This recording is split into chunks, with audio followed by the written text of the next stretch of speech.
નમસ્કાર. આજે આપણે ગુજરાત સરકારની એક ખૂબ જ મહત્વપૂર્ણ યોજના ગંગા સ્વરૂપા આર્થિક સહાય યોજના વિશે બધું જ જાણીશું. આપણો હેતુ એ છે કે અરજી કરવા માટેની તમામ માહિતી એટલી સરળ રીતે સમજવી કે કોઈને પણ અરજી કરવામાં જરાય મુશ્કેલી ના પડે. આ માટે આપણે સ્ટેપ બાય સ્ટેપ આ 6 મુદ્દાઓ પર વાત કરીશું, જેથી આખી પ્રક્રિયા એકદમ સ્પષ્ટ થઈ જાય. તો ચાલો શરૂ કરીએ. સૌપ્રથમ ચાલો એ સમજીએ કે આ યોજના આખરે છે શું. જુઓ, આ યોજનાનું સત્તાવાર નામ છે ગંગા સ્વરૂપા આર્થિક સહાય યોજના. એનો મુખ્ય ઉદ્દેશ્ય વિધવા બહેનોને આર્થિક રીતે પગભર કરવાનો અને તેમને સામાજિક સુરક્ષા આપવાનો છે, જેથી તેઓ સન્માનભેર જીવન જીવી શકે. અહીં એક જાણવા જેવી વાત છે. ખબર છે, પહેલાં આ યોજના વિધવા પેન્શન યોજના તરીકે ઓળખાતી હતી, પણ લાભાર્થીઓને વધુ સન્માન આપવાના એક સારા હેતુથી સરકારે આ નામ બદલીને ગંગા સ્વરૂપા કરી દીધું.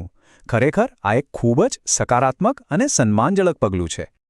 સારું, હવે આપણે સૌથી અગત્યના સવાલ પર આવીએ છીએ. આ યોજનાનો લાભ કોને મળી શકે?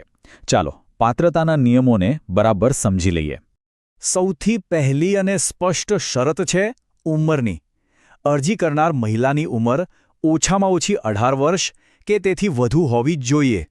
બીજી મહત્વની શરત છે આવક મર્યાદા. અહીંયા ખાસ ધ્યાન આપવા જેવું છે. જો અરજદાર ગ્રામીણ વિસ્તારમાં રહેતા હોય તો તેમની વાર્ષિક આવક 1,20,000 રૂપિયાથી વધુ ન હોવી જોઈએ, અને જો શહેરી વિસ્તારમાં રહેતા હોય તો આ મર્યાદા 1,50,000 રૂપિયા છે. અને છેલ્લી મુખ્ય શરત લગ્નને લગતી છે.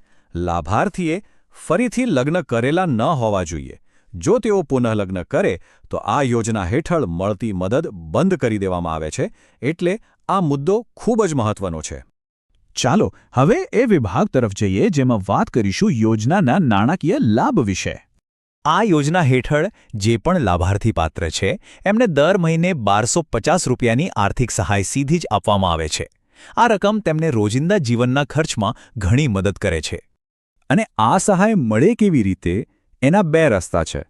એક, ડીબીટી દ્વારા સીધા લાભાર્થીના બેંક કે પોસ્ટ ઓફિસ ખાતામાં, અને બીજું, જે એક નવો સુધારો છે તે મુજબ હવે ઇન્ડિયા પોસ્ટ પેમેન્ટ્સ બેંક દ્વારા ઘર બેઠા રોકડમાં પણ સહાય મેળવી શકાય છે. અરજી કરવા માટે કયા કયા કાગળિયા જોઈશે? ચાલો જરૂરી ડોક્યુમેન્ટ્સની આખી ચેકલિસ્ટ પર એક નજર નાખી લઈએ. અરજી કરતા પહેલા આટલા દસ્તાવેજો તૈયાર રાખવા ખૂબ જ જરૂરી છે. ઓળખ અને રહેઠાણનો પુરાવો, પતિનું મરણ પ્રમાણપત્ર, અધિકારી પાસેથી મળેલ આવકનો દાખલો, જન્મ તારીખની ખાતરી માટે શાળા છોડ્યાનું પ્રમાણપત્ર, પુનઃલગ્ન નથી કર્યા તે બાબતનું સોગંદનામું અને બેંક ખાતાની વિગતો માટે પાસબુકની નકલ. હવે એ જાણીએ કે અરજી કરવી ક્યાં અને કઈ રીતે. રહેઠાણના વિસ્તાર પ્રમાણે અરજી કરવાની 2 અલગ અલગ રીત છે. આ પ્રક્રિયા વિસ્તાર પ્રમાણે અલગ છે. ગ્રામીણ વિસ્તારના અરજદારો ગામના વીસી પાસે જઈને ડિજિટલ ગુજરાત પોર્ટલ પર ઓનલાઈન અરજી કરી શકે છે, જ્યારે શહેરી વિસ્તારના અરજદારોએ તાલુકા મામલતદાર કચેરી કે જનસેવા કેન્દ્રમાં રૂબરૂ જઈને ફોર્મ જમા કરાવવાનું હોય છે. ખાસ કરીને ગ્રામીણ વિસ્તારો માટે આ ડિજિટલ ગુજરાત પોર્ટલ પ્રક્રિયાને ખૂબ જ ઝડપી અને સરળ બનાવે છે. ભલે અરજી ઓનલાઈન થઈ હોય કે ઓફલાઈન, પ્રક્રિયાનું છેલ્લું અને સૌથી અગત્યનું પગલું છે ચકાસણી અને મંજૂરી, જે મામલતદાર કચેરી દ્વારા કરવામાં આવે છે. ચલો હવે આપણે આખી વાતચીતના અંતિમ ભાગ તરફ જઈએ, જ્યાં એક ખાસ અને સંબંધિત યોજના વિશેની માહિતી છે. જો કોઈ ગંગા સ્વરૂપા યોજનાના લાભાર્થી પુનઃલગ્ન કરવા ઈચ્છતા હોય તો સરકાર તેમને ગંગા સ્વરૂપા પુનઃલગ્ન આર્થિક સહાય યોજના હેઠળ એક વખતની 50,000 રૂપિયાની નોંધપાત્ર આર્થિક મદદ કરે છે. અહીં એ સ્પષ્ટ કરવું જરૂરી છે કે પુનઃલગ્ન માટેની આ સહાય ફક્ત એવા લાભાર્થીઓ માટે જ છે જેમની ઉંમર 50 વર્ષથી ઓછી હોય. આ એક અલગ યોજના છે જે પુનર્લગ્નને પ્રોત્સાહન આપે છે.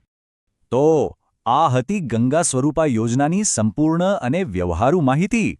આશા છે કે આ માહિતી અરજી કરવાની પ્રક્રિયામાં ચોક્કસ મદદરૂપ થશે. યાદ રાખજો, ગ્રામીણ વિસ્તારો માટે નજીકના ડિજિટલ ગુજરાત કેન્દ્રની મુલાકાત લેવી એ અરજી કરવા માટેનું પહેલું પગલું હોઈ શકે છે.